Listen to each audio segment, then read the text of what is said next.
Claro, tenemos que, pa- ya quisiera ser Nico tener ese porte. No, Nico sí está aquí en la ciudad, pero tuvo ahí no, pues, yo no quería decirlo tan rudo. Yo no, argentinos también, ¿no? contra los argentinos, no, que no la deben, no tampoco. Y bueno, no pudo estar aquí acompañándonos con nosotros. Seguramente seguirá la transmisión. Y bueno, nosotros tres, Mauricio Vares, editor de Nitro Press, va a hablar un poquito de la obra de Nico. Ya son 3 libros publicados aquí en México con Nitro. 3 libros que han tenido muy buena aceptación por parte de lectores en toda Latinoamérica y Europa. Justo Ámbar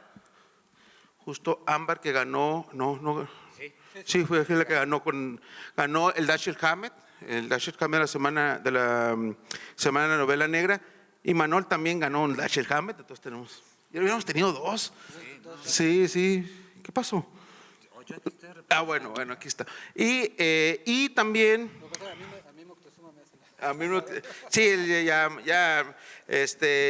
y Manol ya no, ¿qué le cuentan, no? ¿Qué le cuentan de la comida mexicana? Y también quisiéramos empezar un poquito aprovechando para hablar de esta antología, justo también que Nico hizo el favor de convocar a varios escritores y escritoras de toda Latinoamérica. Y bueno, Diego Meixeiras creo que es el único que está en España. Sí, todos los demás estamos todos los demás estamos de este lado, justo platicando de este gran monstruo literario brasileiro que es Rubén Fonseca. Entonces vamos a empezar a hablar un poquito de estas obras, y entablar una charla tanto con Mauricio como junto con Imanol y con ustedes que están aquí con nosotros. Primero, lo estamos platicando ahorita con Imanol.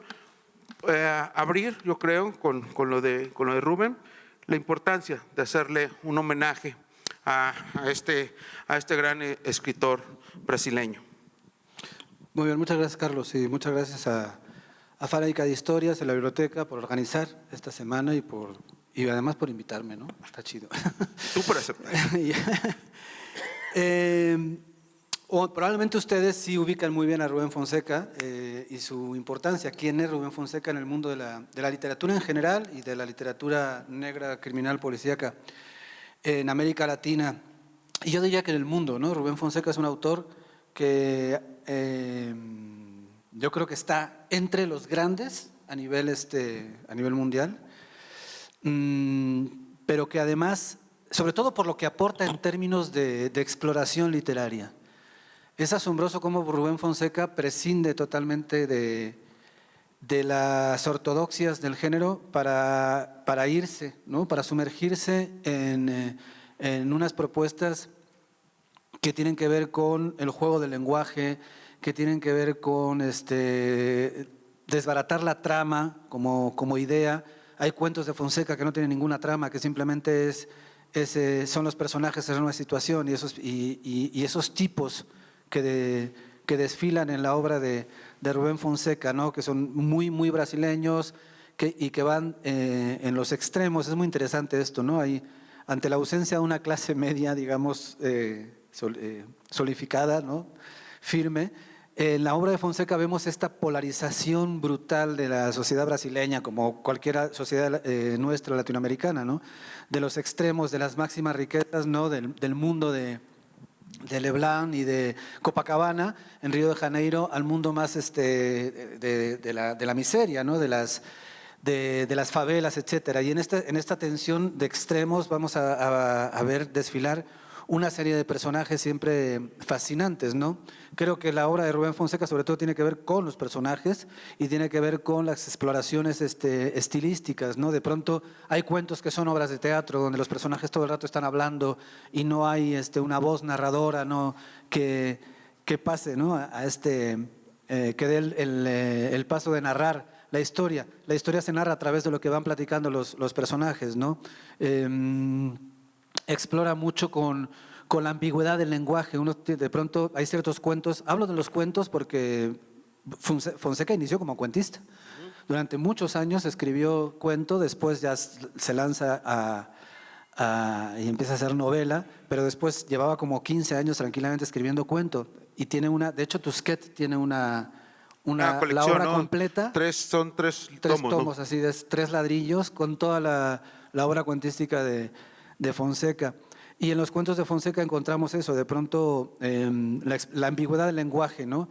No sabes muy bien dónde están parados los personajes, dónde estás parado tú como lector, y entonces juega este enigma, pero el enigma no está en la trama, el enigma no está en que se desarrolle un argumento que apunte a lo policíaco, a lo negro. El enigma está en el propio lenguaje y en la ambigüedad de los personajes, que además hablan no para aclarar, sino para todavía ocultar o para ensombrecer o para alimentar el enigma del cuento que de pronto no es el maestro de los finales abiertos, no llegan a nada. Y bueno, ya cuando incursiona en la novela, pues nos va a entregar un puñado de novelas, algunas de ellas consideradas obras magistrales y probablemente las mejores obras que se han escrito, o de las mejores novelas que se han escrito en el género a nivel mundial durante el siglo XX. Yo menciono Agosto, por ejemplo, que es brutal, y menciono El Gran Arte, que son 2 novelas que a mí me parecen extraordinarias, que llegan a un nivel sublime, ¿no? de lo que es la literatura como propuesta, pero también el género negro, ¿no? De hecho, leía hace un tiempo, hay una cosa, cuando Letras Libres tiene que escribir sobre autores policíacos, negros, criminales, lo hace muy poco porque Letras Libres ya sabemos que escribe sobre alta literatura, pero bueno, a veces se digna a aterrizar, ¿no? Y tiene que hablar de autores que no puede dejar de hablar por su importancia. Entonces es muy interesante ver cómo el autor del artículo en Letras Libres para hablar de Rubén Fonseca dedica 3 párrafos a explicar por qué Rubén Fonseca no escribe negro, ¿no? No, chinga tu madre, claro que escribe negro, es el gran maestro de la literatura negra. ¿Por qué ese terror, ¿no? ¿Por qué ese terror, ¿no? ¿no? Y es patético ver el hecho de que hay asesinatos en la obra de Rubén Fonseca no le convierte en un escritor policíaco. Es mucho más que eso. No, es el gran autor de la novela negra policíaca y y por lo mismo es un grandísimo autor, ¿no? Sí, y un poquito ampliando lo que acaba de comentar Imanol, la importancia de Rubén, como lectores, cuando empiezas a leer, sobre todo en sus cuentos, es cómo desarrolla esta gran maestría los personajes, ¿no? Las motivaciones. Es muy curioso. Hay cuentos que no son tan largos, o sea, son realmente. De hecho, hay cuentos, una antología se llama Cuentos Cortos, creo que de él, son un par de páginas o 3, 4, 5 cuartillas, pero te desarrolla con una maestría que solo da la genialidad de un narrador como Fonseca, toda una trama, una profundidad de los personajes y más importante, creo que lo que logra Fonseca en cada uno de sus cuentos es simbrarte como lector. Imanol nos comentaba hace unos momentos que Fonseca nos está platicando de esta a veces inexistente clase media que a veces no hay ni en ningún país de Latinoamérica, o muy jodidos o muy ricos de repente, y los otros sobreviviendo. Y lo que hace Rubén es meterse de repente con las 2 partes y desmenuzarlas sin ningún con una precisión, porque lo mismo puede estar hablando de gente que totalmente marginal, que sobrevive dentro de estas favelas, de esta miseria, obligado o ya con esa trayectoria de desenvolverse en los bajos fondos, y también de repente se mete con la clase alta, ¿no? Y les toca y les pica sus errores y lo que están pasando, y lo que hace es que los humaniza de tal forma que aún nosotros, siendo mexicanos, en nuestro caso, que leer a Fonseca, nos sentimos identificados. Entonces yo creo que de repente voltear a ver, y luego lo hemos platicado algunas veces, a veces no volteamos tanto a lo que se hace en Brasil, ¿no? Por la cuestión del idioma. De repente sale Fonseca, Aquino, que también está parte del prólogo, que es otro gran escritor, pero hay grandes escritores también en Brasil, y creo que Fonseca ha sido un punta de lanza de muchos colegas del género, que nos provocó voltear a ver qué están haciendo a través de las lecturas y la escritura del maestro Fonseca. Entonces, cuando Nico se embarca en esta travesía de decir, bueno, vamos a celebrar el centenario de nacimiento de Fonseca, creo que es muy importante, y bueno, empieza a congregar a colegas. Les platico un poco la dinámica de esta antología. Nos pidió que todo fuera a partir de los personajes de Rubén, a partir ya de las lecturas que habíamos hecho de los cuentos, y no hacerle. Nos pedía que tampoco que el cobrador, ¿no? Que es su cuento más famoso. Dijo, bueno, tratemos de que no es un cuentazazazo, y yo creo que todos íbamos a recalar por ese lado. Me dijo, nomás traten de que no caer ahí, y creo que fue un proceso muy bueno, justo para mí como lector. No sé si Manuel opine lo mismo, revisitar la obra de Fonseca, reencontrarse con esos personajes marginales, periféricos a una sociedad que de repente los está empujando, los está aplastando a sobrevivir, ¿no? Ya no a estar al día, ¿no? Sino a ver qué pasa, y para mí fue muy interesante, muy importante ver que no han perdido vigencia, ¿no? Yo creo que una de las grandes virtudes de Fonseca es que al releerlo encuentras todavía esos historias que siguen haciendo eco todavía en este tiempo. Yo creo que eso es lo que debe anhelar un gran narrador, ¿no? Que después que uno lo lea, después de 10, 15, 20 años, 30 años, encuentre todavía esas historias, y que diga, claro, aquí por eso sentí esto, o esas imágenes, unas imágenes de repente tan poderosas, y estos personajes que con sus gestos, con su forma de actuar, te dicen tanto o más que un diálogo. Y bueno, Fonseca es otra, no tenía grandes herramientas literarias que podía, como dice Imanol, hablarte con puro diálogo, o también esas descripciones o esas situaciones. Y también Fonseca, sí, negro, pero también las relaciones humanas que tenía entre parejas eran desgarradoras, como las radiografías que hacía de ellas, ¿no? Totalmente, sí.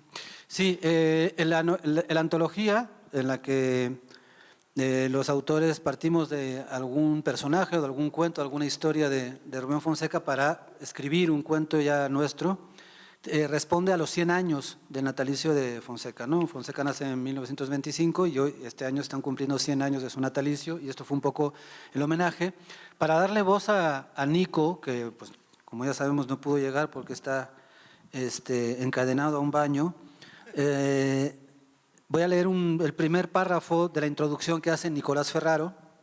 Dice: intentar hablar de Rubén Fonseca es intentar hablar de lo inabarcable. Sus primeros libros, comenzando por su volumen de relatos Los prisioneros en 1963, le valieron el título del renovador del cuento brasileño, título que se encargó de revalidar libro a libro. Sus historias urgentes y violentas mostraban una nueva cara de la literatura urbana, donde sus personajes avanzaban desde los bordes de ese mundo torcido y desigual. Intentaban más que ganarse la vida, no perderla, sobrevivir un día, una hora más, y se expresaban con una voz que no tenía tiempo que perder, feroz, hambrienta y directa, forjada en todo aquello que nadie quería oír y por eso mismo necesaria. Bueno, este es el primer párrafo de la introducción que hace Nicolás Ferraro a la antología, que se llama Lo que nadie quiere oír, y que responde a eso, ¿no? Al centenario del natalicio. Y bueno, algunos de los autores, bueno, mexicanos, está Carlos, está Elmer Mendoza y un servidor. También está Diego Ameixeiras, que es gallego, desde el norte de España. Está el cubano Lorenzo Lunar, entre otros, ¿no? A los que más o menos he leído, conozco y que sé que tienen una enorme calidad. Son los que voy a mencionar. No conozco a todas las participantes ni a todos los participantes, pero voy a mencionar a aquellos que sí identifico y cuya obra habla por ellos y le da una calidad especial a esa antología, ¿no? Entonces está, bueno, Sonia González, chilena, ya dije Lorenzo Lunar, cubano, Ramón Díaz Eterovich, también chileno. Bueno, está el propio Marsal Aquino con un cuento y también con un pequeño ensayo sobre Rubén Fonseca, que es uno de los grandes del género negro, probablemente el heredero de Rubén Fonseca en Brasil. Quique Ferrari, que anda por acá también bueno, no aquí en la Semana Negra, pero va a estar en la Feria del Libro del Zócalo. Llega mañana. Mañana llega él. Entonces está Quique Ferrari también, el propio Nico Ferraro. ¿Quién más? Mercedes Rosende, uruguaya, también de grandísima calidad. Rodolfo Santullo, uruguayo, de grandísima calidad. Bueno, y algunos más. Elmer Mendoza. Sí, bueno, ya mencioné a los mexicanos, ¿no? Sí, Tú, Carlos, Elmer y yo. Pero aparte de los mexicanos, de diferentes países de América Latina, salvo Diego Ameixeiras, que es el único español presente. Los españoles no saben escribir cuento, entonces por eso yo creo que no convocó más, es la verdad. Sí, no saben escribir cuento. Entonces, pero Diego Ameixeiras sí es un grandísimo escritor. Entonces, también está ahí, se coló de hecho, Diego Ameixeiras es el escritor español más latinoamericano que existe, ¿no? Por su forma de escribir, por su forma de concebir el género negro, policíaco, etcétera, es tremendamente latinoamericano.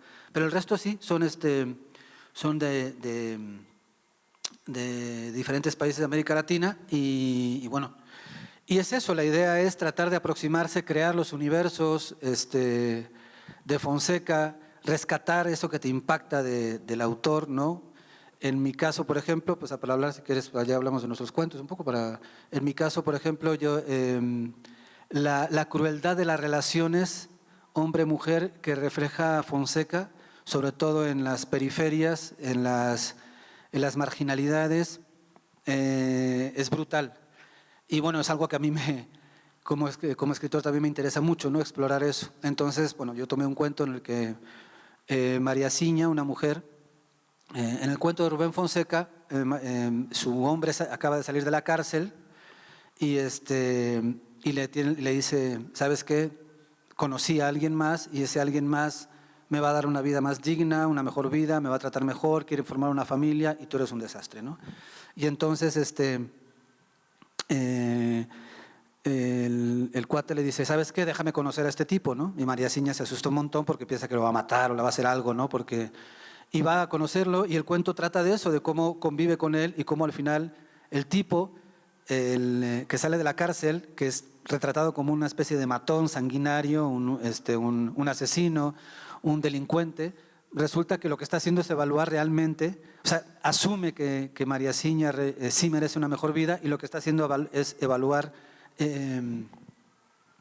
que sí va a tener una mejor vida con este hombre y bueno, pues al final concluye que sí. Es un cuento con final feliz. Yo lo que hice fue revertir la fórmula y decir, bueno, ¿qué hubiera pasado si María Siña…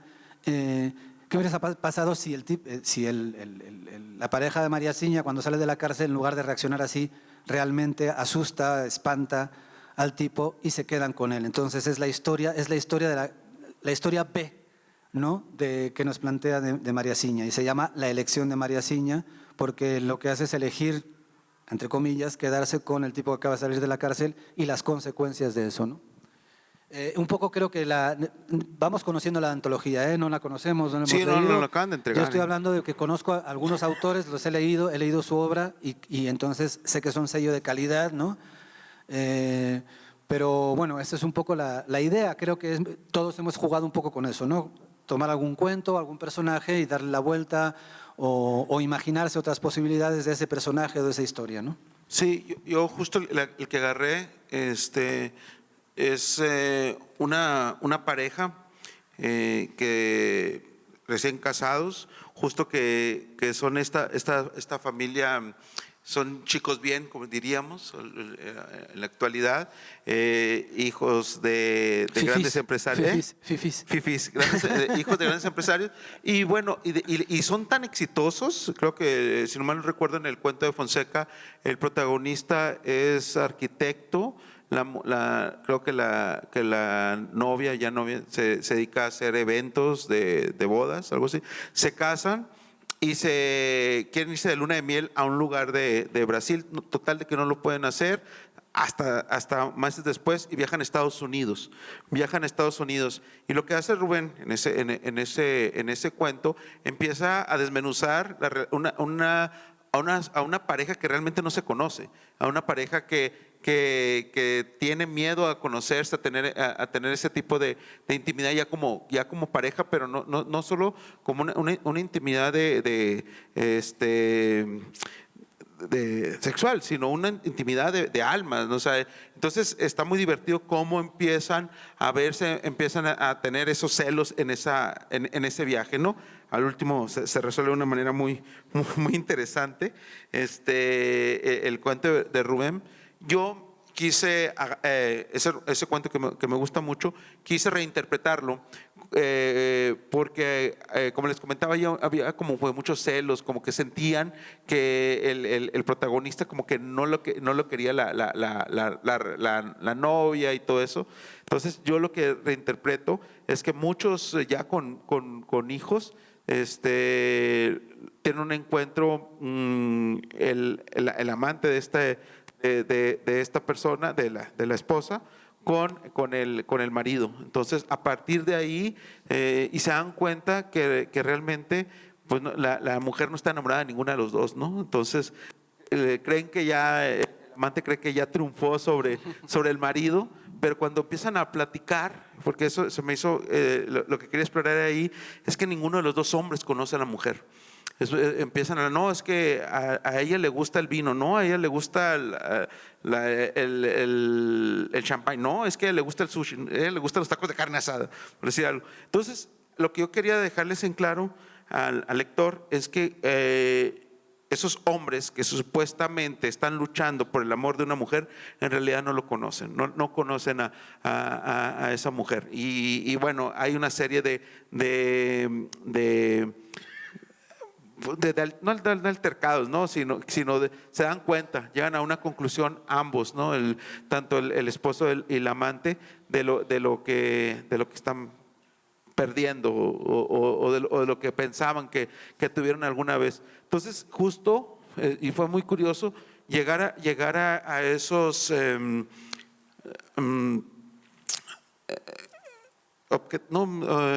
resultados a partir de la obra de Rubén.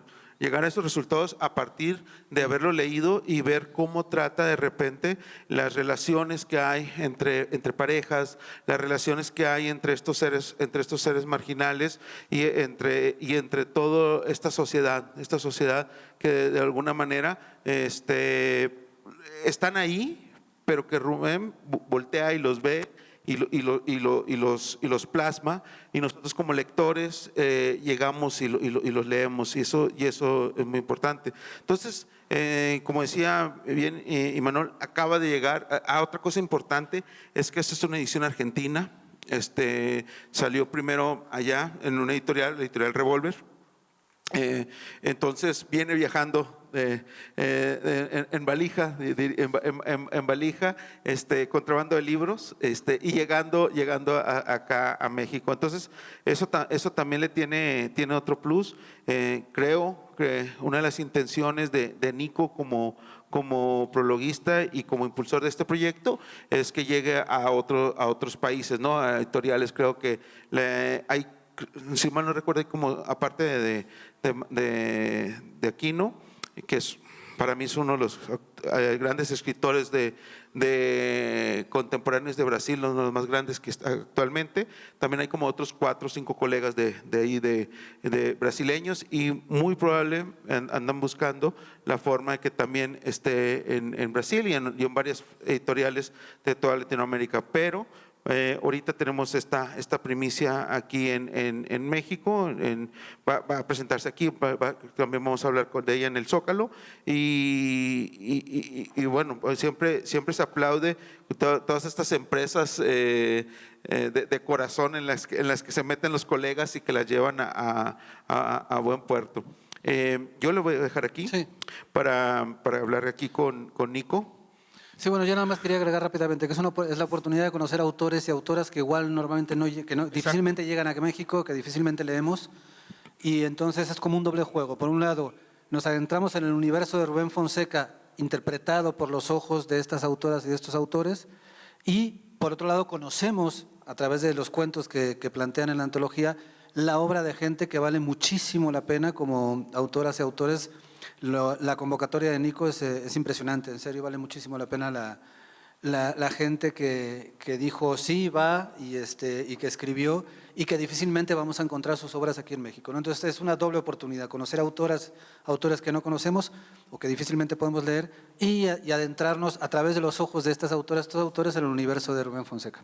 Y bueno, abonando un poquito lo que dice Imanol, Nico hizo las traducciones de brasileño, del portugués o el brasileño, porque es diferente de repente el portugués y como leen los brasileños al español. Eso también es importante, como dice Imanol. Marcial sí está publicado en español, no sé si los demás colegas estén publicados aquí, ¿no? Entonces también es eso, ¿no? Pero incluso Marsal es difícil conseguirlo. Sí, no, Es muy ya difícil. después…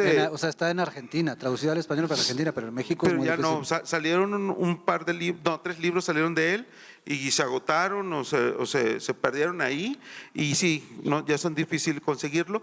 Pero bueno, los demás colegas, los otros 4 colegas que están ahí, que son brasileñas, Nico hizo las traducciones, y también, digo, para mí una antología siempre sirve como ese buffet de comida en el cual te vas encontrando Que de eso autores y me la autoras. salté, es muy buena. Oli Maya, brasileña, ella no la vi. Oli Maya también está, y es buenísima ella, sí, sí.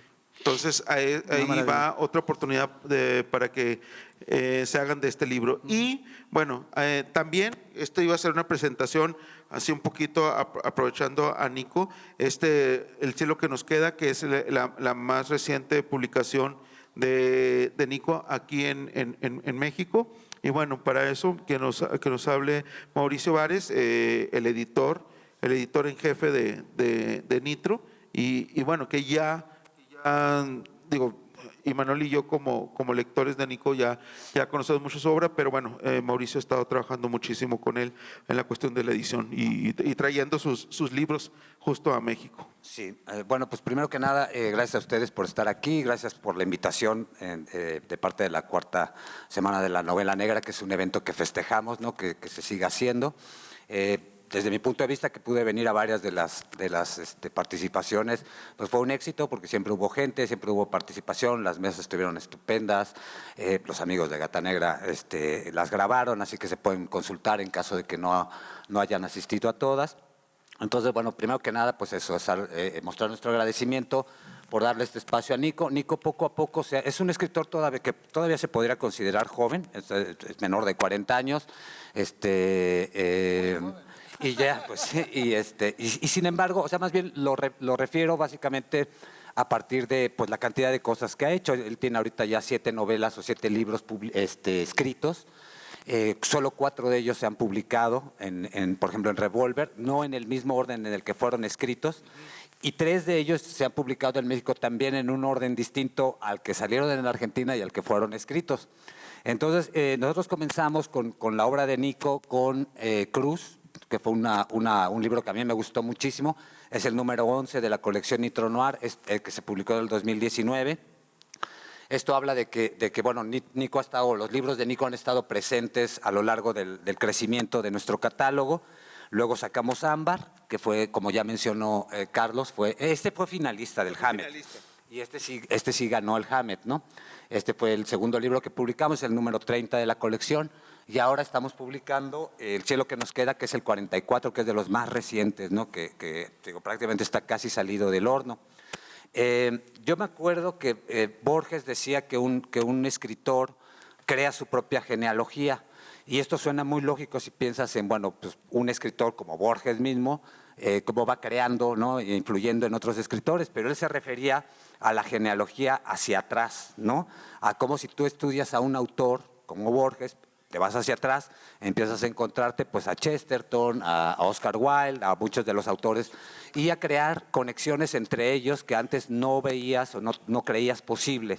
O sea, el cómo influyen en un escritor empieza a arrojar luz también hacia el pasado. Y ese es un poco el ejercicio que está sucediendo ahorita con estos 2 libros que se están presentando, porque, bueno, pues es eso mismo, ¿no? O sea, Nico al rendirle un homenaje a Rubén Fonseca, lo vuelve a poner en el ojo del huracán, como ya explicaron los compañeros, lo da a conocer un poco más en México, en lengua española, ¿no? Porque, como ya dijeron, pues salvo que seamos fans del género y lo hayamos encontrado, en realidad no es un autor muy conocido, por lo menos en nuestro país. Entonces, de esa manera, ¿quién tiene sus libros? ¿Era o...? No, Planeta, Tusquets. Bueno, los cuentos Tusquets y sus novelas Cali Arena. Cali Arena. No, Cali Arena tiene un montón. Pero creo que el catálogo que tenía Cali Arena justo ya se fue. Lo compraron. Sí, bueno. ya se acabó ese contrato. Ajá, entonces, pues sí, se podría decir que es un autor de nicho, ¿no? En cierto modo. Entonces, qué bueno que sucede esto y que de un modo u otro Nico genera esta cuestión. Porque además, muchas de las cosas, de las características de la obra de Fonseca que ya mencionaron mis compañeros, son aplicables también a la obra del propio Nico, ¿no? Entonces, él, desde sus primeros libros escritos, aunque no publicados, y los que nosotros ya le hemos publicado, decidió salirse de Buenos Aires. Él nació en Buenos Aires, aunque vivió en provincia muchos años, 11 años, no sé cuántos, regresó a Buenos Aires y ahí vive, pero decidió sacar todas sus novelas y situarlas en el norte de Argentina, muy cerca de la triple frontera con Brasil y Paraguay, me parece. Entonces, a ratos incluso algunas escenas suceden ya del otro lado, en el otro país. Obviamente ahí se conjugan nacionalidades, las 3 nacionalidades, pero también las 3, muchas más etnias, ¿no? Porque están las etnias indígenas, están todas estas gentes descendientes de europeos que se fueron a vivir para allá y a quienes obviamente descubres a partir de los apellidos, ¿no? Uno de los principales personajes del cielo que nos queda es de apellido Reiser, ¿no? Y hay otro Keegan, pero de la misma manera hay, como ya dije, indígenas, hay uno que se llama el Supay. Entonces, bueno, es una novela polifónica, es una novela en donde hay muchos personajes, pero no solamente hay muchos personajes, sino que Nico le da voz a todos ellos, dedica capítulos enteros a cada uno de ellos para que vayamos conociendo cuáles son las motivaciones, cuáles son sus pasados, cuáles son las cosas que los mueven a conseguir un futuro. La novela pues arranca, digo, no va a ser un spoiler porque la novela arranca precisamente con un tiroteo en una avioneta, lo cual propicia que salgan volando por culpa de la presión, salgan volando paquetes de cocaína, mientras la avioneta sigue volando y empieza a irse en picada. Y entonces todos estos paquetes van cayendo en distintas partes del campo en la provincia del norte de Argentina. Y pues la gente empieza a encontrar esos paquetes, ¿no? Y dice, bueno, ¿y ahora qué hago con esto, no? Pues obviamente, pues venderla, ¿no? O o suicidarte, ¿no? O talquearte desde aquí a la eternidad. Si mal no recuerdo, todos los personajes ven en esa salida como para venderle, para salir de problemas. Ajá. No recuerdo, a ver, sácame de duda, no recuerdo a nadie que diga, Navidad, y sale corriendo para mí solo, ¿no? Sino creo que, ¿cómo voy a hacer eso y para vender? Porque son personajes... Son los hermanos Vargas, por un lado, y luego está Reiser. Son Pero, ellos dos, pero sí. como bien dices, o sea, así como no piensan la voy a atascar, tampoco piensan la voy a llevar a la policía, ¿no? O sea, todos la ven como un modo de salida, porque casi todos los personajes están arrinconados en este rincón también del país. Algunos incluso como Keegan, que ya es un hombre mayor y demás, se va para allá, Reiser, perdón, se va para allá huyendo de un pasado que pues poco a poco se nos va desvelando, ¿no? Y del cual nos vamos enterando, de una pareja de su gran amor que fue fallido y se tuvo que ir a refugiar allá. Su gran amigo es un caballo, ¿no? Entonces, pero los dueños de la merca, como ellos le llaman a la coca, al perico, como sería aquí, la quieren recuperar y entonces empiezan una labor de investigación para saber quiénes pudieran tenerla y recuperarla, cueste lo que cueste, ¿no? Y bueno, pues realmente como ya comentamos, que son los personajes que hemos visto a lo largo de las tres novelas, son personajes, como ya dije, un poco acorralados, pero también narrados con una capacidad poética que a mí me sorprende mucho de Nico, porque no es un lector, él no proviene de las letras, digamos, él estudió diseño gráfico, no lee poesía, y sin embargo es un poseedor de una de las prosas negras más poéticas, ¿no? Porque no porque sea negra no va a ser poético, y no porque sea poético no va a poder ser negra, ¿no? Es una poética muy fuerte, muy dura. El inicio de Cruz, por ejemplo, es durísimo y está escrito de una manera magistral. De hecho, para mí, la lectura de ese primer párrafo fue lo que me hizo decir, quiero tener esta novela acá.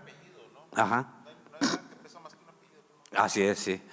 Y entonces, bueno, pues esa es un poco la temática del libro. Me gustaría leer la contraportada que escribió Dolores Reyes, quizá ustedes han oído hablar de ella, es una escritora, la autora de Come Tierra, que de hecho ya se hizo serie para Netflix, me parece, y va a empezar a transmitirse aquí en México. De hecho, se filmó en México. Ella es muy amiga de Nico y bueno, pues también de nosotros, en cierto modo.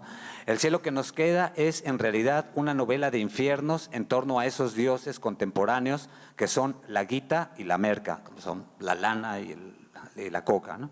Es también una novela de una fecundidad y proliferación de personajes muy marcada. Todos giran, se nuclean y reproducen en el caldo de la violencia. Para acceder al dios del dinero, el camino ha de estar plagado de violencia.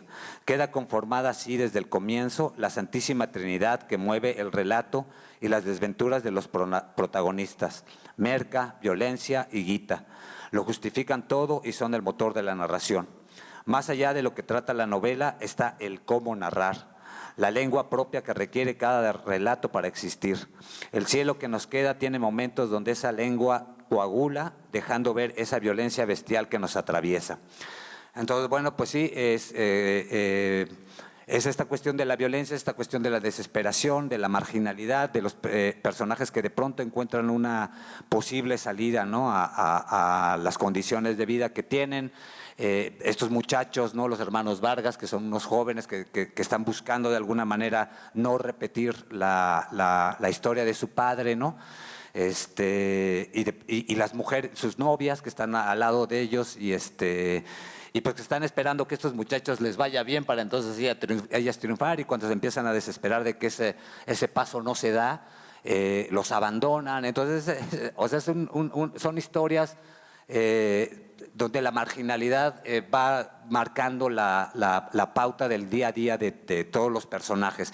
Entonces, que irrumpa de pronto una situación como esta, ¿no? El que aparezcan estos paquetes empieza a generar empleo por todos lados, ¿no? O posibilidades por todos lados, porque se crea un pequeño ejército, una pequeña cuadrilla de gente para tratar de encontrar y recuperar cada uno de los tabiques, ¿no? que se cayeron. se crea un equipo para pelear y bueno, de un modo u otro, quienes lo encontraron se van conociendo, se van reconociendo y van ellos mismos también formando un equipo y enfrentándose a los otros, ¿no? Y el final es demoledor, obviamente no puedo decir absolutamente nada, pero es uno de los finales más tremendos, yo jamás me esperé que ese iba a ser el final. Sí, Entonces, bueno, no hay final feliz, ¿no? sí, Con con Nico es Nico no hay difícil. final feliz, salvo quizá un poco con Ámbar, ¿no? Que es una novela. Y yo pensaría que, bueno, si opinamos o se puede decir que las obras de cada autor, de un modo u otro, tienen un poco del ADN del autor, pues yo podría decir que Cruz es como el hermano de Nico, se podría decir, ¿no? Ámbar sería como su sobrinita y estos pues serían como sus tíos malos, ¿no? O sea, entre el Supay y el Keegan y el Racer no sabes a cuál irle, ¿no? Y bueno, pues con un tío así… No, pues, Racer sí. sí, quisieras tenerlo de tío, ¿no? No de enemigo. Entonces, bueno, pues los libros de Nico están aquí, obviamente a un precio más bajo que el que tienen en librerías. Lamentablemente no pudo venir, se indispuso, llegó hace un par de días a México, traía los libros de Rubén Fonseca, entonces les digo, bueno, los libros están ahí. Hablaban hace un ratito de Marcial Aquino, también tenemos un cuento de él en un libro que se llamó, una antología que se llamó Latinoir, también viene un cuentazo de Carlos en esa antología. Entonces, bueno, pues para que pasen ahí. Nico va a tener un montón de actividades, bueno, me parece que son como 5 o 6 actividades en la FIL del Zócalo. Una de ellas es presentar este libro el domingo de la semana que entra. Las otras actividades no sé con exactitud cuáles son, pero pues si ustedes se meten al programa y lo podrán ver. El lunes presentamos la antología, homenaje a Rubén Fonseca, y después hay una mesa policíaca en la que vamos a estar también ahí. Y el domingo… Tú presentas y el con domingo él. yo presento a Nico en el Zócalo. Digo, por si lo quieren El cielo que encontrar. nos Pues cae. el martes presentan tu novela, él y tú. Y el martes él me presenta a mí, sí. Entonces digo, por si le echan un ojo al programa para que vean en qué actividades lo pueden encontrar. La de va a ser el domingo de mañana en 8. Me parece que es en el Foro 3. Foro 3, Entonces, sí, a las 5 de la tarde, sí. mal según no yo es a recuerdo. las 2, ¿no? Digo, a las 2, sí, sí. de la tarde. Sí, a las 5 es la antología. Sí, claro, se lo pueden llevar de Sí. una vez para que se los firme. Y van a la presentación a que se los firme, exactamente. Muy buena Exactamente. idea, muy buena idea. Entonces, bueno, pues por mi parte, pues creo haber cumplido, así un poco a la improvisada. Pues estaba calentando ahí en la banda. Boludo. El quilombo. Entonces, bueno, pues nada más agradecer pues a Carlos no nada más la invitación, sino que se aviente todo este rollo de estar organizando estos encuentros, estas charlas que suscitan el diálogo entre autores, entre editores y obviamente pues con ustedes, ¿no? El público, ¿no? Pues muchísimas gracias. Sí, muy bien. Bravo. Pues yo quisiera agregar nada más algo a la novela. Bueno, primero que la edición mexicana es mucho más bonita que la argentina. Yo no la conocía, digo, tiene poco que salió, ¿no? Yo conocía la argentina y la verdad es que está preciosa la edición de México, del cielo que nos queda. Qué hermosura de edición. Entonces, pero a mí me gustaría agregar algo que hace Nico con esta novela. Bueno, Nico es un espectáculo del lenguaje. A mí me parece que ya lo dijo Vares y nada más quiero subrayarlo. Realmente es uno de los autores que te deslumbran. No importa lo que te cuente Nico, no importa. Te puede contar cualquier cosa. Cómo lo cuentan, cómo utiliza el lenguaje es deslumbrante, Nico. A mí me parece en ese sentido alguien que… Los diálogos de Nico, creo que es el mejor o uno de los mejores dialoguistas que hay en la literatura negra policíaca en español. Para mí es el mejor o uno de los mejores dialoguistas. Sus diálogos son impresionantes. La escuela norteamericana la tiene como muy… Él es lector fanático de todos los clásicos estadounidenses, obviamente. Hammett, obviamente Chandler, pero también Thompson y también Goodies y Kane y todos ellos. Es un lector hiperacucioso, nada más los lee en original porque domina muy bien el inglés y me parece que es uno de los grandes dialoguistas. A mí, yo cada vez que leo a Nico, sus diálogos a mí, o sea, no puede ser. Qué cosa tan… Las cosas que dicen los personajes, con lo que salen de pronto, a mí me parecen sorprendentes. Yo siempre... Sí, creo que es en el caso de Nico, digo porque escribir diálogos es muy difícil. Y normalmente caemos en el error de que el diálogo se convierta en una especie de vehículo para darle información al lector, ¿no? Y ya. Lo cual, bueno, pues no deja de ser una estrategia, pero una estrategia que empobrece el relato. Nico es muy consciente de que no es así, de que el diálogo es un arte y es una construcción literaria que puede ser deslumbrante cuando se logra, y Nico es maravilloso. Pero nada más agregar cómo complejiza la idea de narcotráfico. Nosotros tenemos un relato, que es el relato que se construye en los medios de comunicación desde el poder. Los narcotraficantes malos, ¿no? El cochiloco en México, el narcotráfico, o sea, las sustancias que se mercan, ¿no? que se comercializan, son malas para la juventud, y entonces y combatimos esto, ¿no? Y muchas de la literatura que se escribe en torno al fenómeno del narcotráfico, porque esto no deja de ser una narconovela argentina, porque bueno, hay que decir que las tres fronteras, esa región es una región de tráfico de todo. De todo, como de pasa todo. con la frontera norte en México, ¿no? De tráfico de drogas, de tráfico de mujeres, de tráfico de personas, lo que es la triple frontera, ¿no? Donde se juntan Paraguay, Paraguay, Brasil y Argentina, en esa cuña. Y por lo mismo es una zona muy violenta, es una zona de muchísima delincuencia, muy empobrecida. Y entonces, bueno, estamos ante una novela del narcotráfico, pero es muy interesante cómo a través de estos personajes, los hermanos Vargas, estos jovencitos, y Reiser, este hombre ya mayor, complejiza la idea del narcotráfico, porque a medida que tú vas leyendo la novela, tú quieres, ¿no? Quieres tú quieres, porque empatizas con esos personajes y quieres que logren vender esa mercancía, esa cocaína, para que puedan de alguna manera realizar aquello que están persiguiendo, ¿no? Entonces, rompe con el relato oficial construido en los medios de comunicación sobre el narcotráfico y lo complejiza. Y esto a mí me parece muy, muy interesante, sobre todo en el caso de los chicos Vargas, ¿no? de los chamacos que vienen o sea, su padre era un bracero, ellos trabajan en algodón, tienen las manos rotas, la espalda rota, no tienen futuro con 20 y tantos años, no tienen ninguna esperanza de vida más que seguir siendo explotados en las peores circunstancias, y de pronto literalmente les cae del cielo la posibilidad de irse a Buenos Aires, de empezar una nueva vida, y uno de ellos además está profundamente enamorado de una chica y pues por ella lo quiere hacer. Entonces, a medida que va avanzando la novela, por supuesto que está el rostro terrible, ¿no? del narcotráfico en estos personajes que mencionabas, el Supay, Keegan, que son de alguna manera quienes tienen el verdadero poder. Pero te das cuenta con los Vargas y con Reiser, estos personajes a los que les cae la cocaína y que son verdaderamente entrañables, están construidos con una entrañabilidad sorprendente y maravillosa, los empiezas a abrazar y empiezas a empatizar. Entonces, este relato construido desde el poder sobre el narcotráfico, Nico lo desbarata, y yo creo que eso es una de las grandes cosas que hace la literatura, y sobre todo la literatura negra, complejizar el mundo, y en este caso la criminalidad, y entonces te empiezas a preguntar y a plantear muchas cosas, ¿no? Y esto, digo, entre muchas otras cosas que tiene esta novela, ¿no? El ritmo estrepidante, el arte que tiene el fregado Nico para describir acciones, escenas de acción, ¡wow! Sí. O sea, la escena final, no la voy a contar, pero la escena final, que es una escena de acción total, el arte, porque es muy difícil. Digo, en cine tú tienes la cámara, ¿no? Y la cámara te muestra. Pero en literatura, escribir una escena de acción, una escena de balazos, de enfrentamientos entre varias personas, es muy difícil.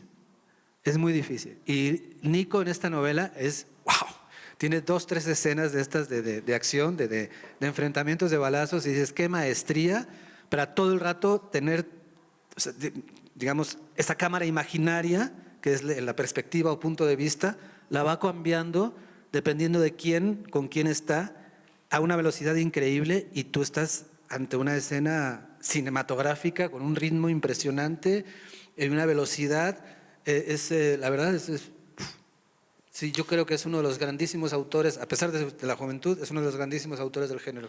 Pero se hará viejo algún día.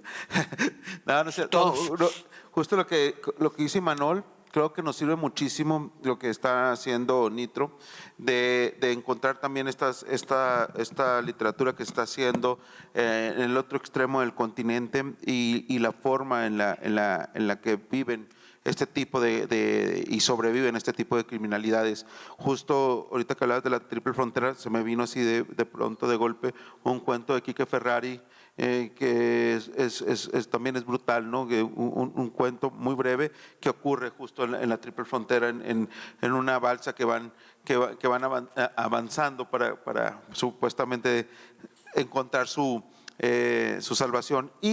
Y bueno, esta merca que les cae del cielo, que de repente se vuelve en su salvación, falopa, en su salvación y su maldición al mismo tiempo, Nico va poniendo a todos sus personajes al límite. Es cierto, mal la escena del final, que sí es impactante. Hay una escena en un restaurante con Razer, si no mal no recuerdo, que llegan, es impresionante, es una escena de acción y lo que platican, la tensión que se vive justo en esa escena es sorprendente. Yo recuerdo de esa novela cuando la leí, dije, esto está muy bueno, ¿no? Y bueno, Nico no... ojo, va a haber escenas muy violentas, pero porque los personajes son así, los personajes que viven o que transitan por las páginas de las novelas de Nico son de esas características, y Nico no tiene empacho en mostrárnoslo así. Entonces me da mucho gusto que el cielo que nos queda ya esté en su versión mexicana, y que creo que a lo largo de estos años ya Nikos ha ido armando un gran número de lectores que siguen la obra, y que de repente es muy complicado encontrarla aquí en México. Y bueno, ya gracias a Nitro Press, pues podemos ir encontrando a diferentes autores de Latinoamérica. Y bueno, yo creo que, no sé si Ámbar, creo que ha sido la más traducida de las novelas de Nico en varios idiomas, y siempre nos deja con un gran sabor de boca todo lo que quiere contar Nico. Entonces también aprovechen esta novela que también está saliendo. Creo que hay muchas novedades en estas semanas, y bueno, no sé si quieren agregar algo porque ya estamos casi al cierre, o si tengan alguna pregunta, alguno del público. Adelante.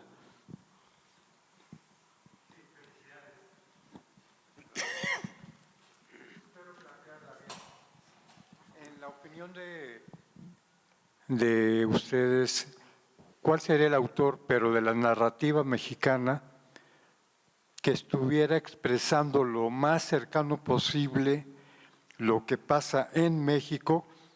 Algún presidente decía, si no hubiera alberca, no hubiera trampolín. Nosotros somos el trampolín de las drogas para el mercado más grande del mundo.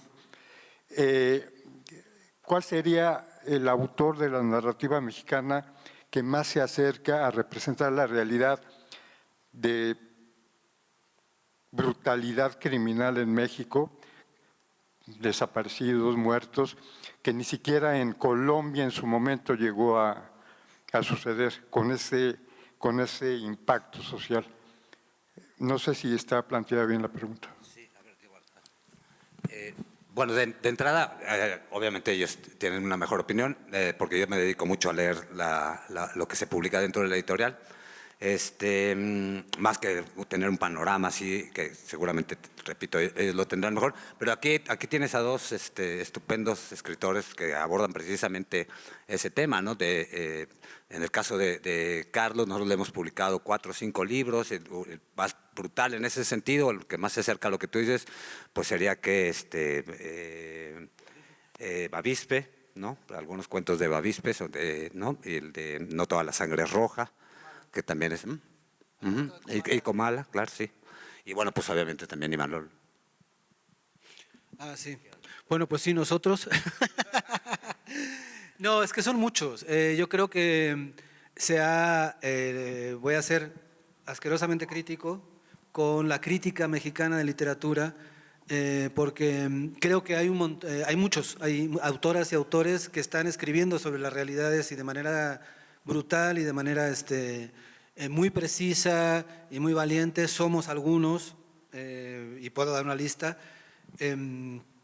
Y creo que también es cierto que hay una idea, en México ha preponderado una idea de que esa literatura es una literatura menor, es una literatura que no responde a los altos cánones de la literatura sublime, y es una literatura entonces que no está muchas veces, no se la reseña, no se le hace una crítica justa, y simplemente está anulada, ¿no? Por esta idea de que la literatura, y es una idea que ciertos sectores que tienen el monopolio de los suplementos culturales, etcétera, todavía defienden, aunque se les está cayendo a pedazos, y es que la literatura debe atender a razones mucho más sublimes que esta realidad sucia, sangrienta, horrible, corrupta que vivimos. Pero hay gente que escribimos desde ahí, desde ese lugar, enfangándonos, manchándonos de sangre. Hay gente que, digo, Carlos está aquí y muchos de los que han pasado por acá esta semana, Vicente Alfonso, Macario España, por decir, por ejemplo, una mujer, Iris García Cuevas, por decir otra mujer, que están escribiendo muy bien y que están ensuciándose, en términos literarios me refiero, con gran calidad. Pero por desgracia sigue siendo una literatura vista como es una literatura que explota la violencia, pero no es literatura. La verdadera literatura está en otro lugar. ¿En dónde? No sabemos, nada más ellos, los letras libres y los NEC y los de los suplementos culturales saben dónde está esa literatura que ellos defienden a capa y espada, que es una literatura que normalmente no sucede en México, que sucede en otra parte, o que sucede en La Condesa, donde el protagonista está viendo por la ventana a contemplar y contempla el paso del tiempo y reflexiona sobre otros escritores, etcétera, que está muy bien, no estoy cuestionando esa literatura, pero no es la única literatura que se hace en México. Hay una literatura que se ensucia, que se mancha, que se compromete, que tiene que ver con todo esto que estamos hablando.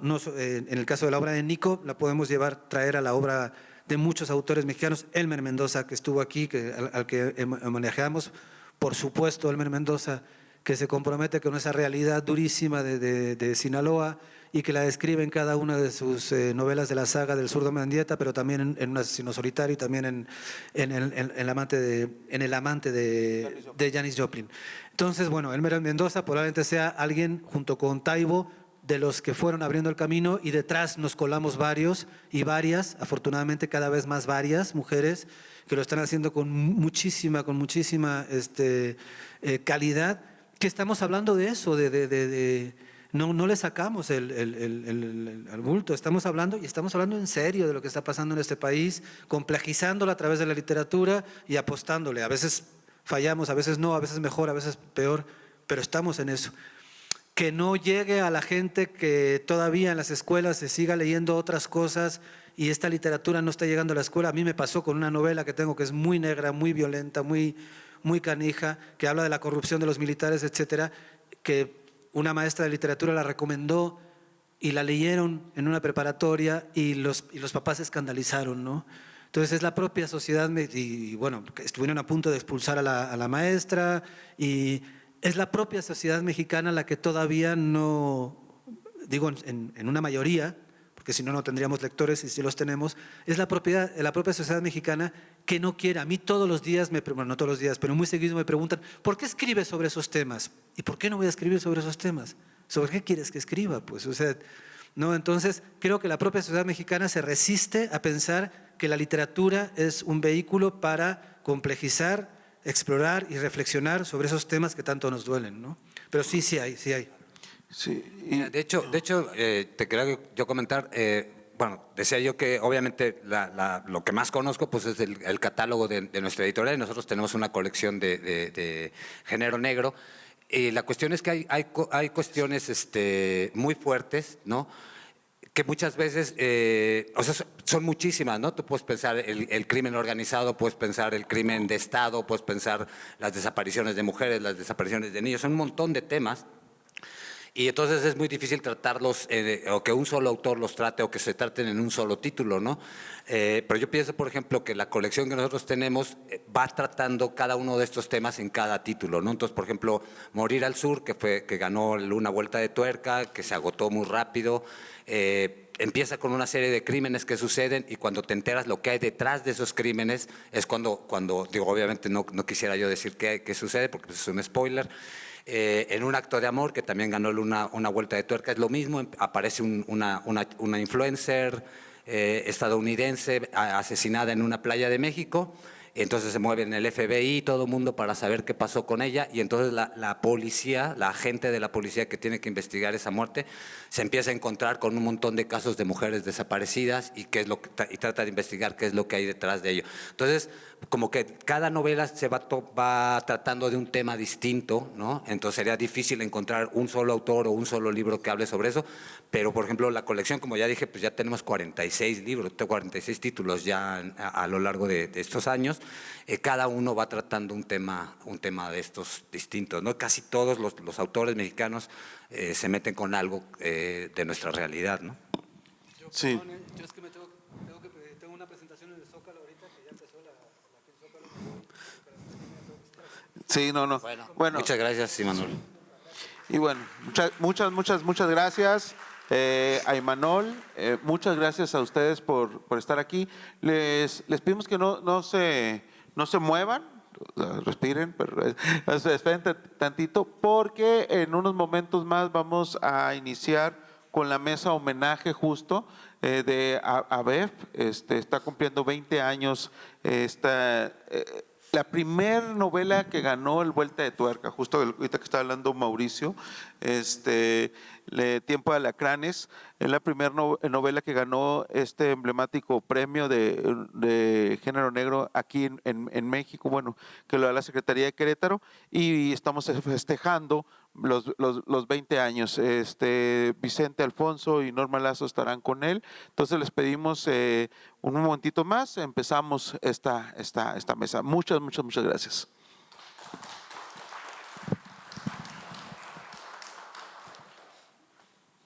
¿El papel no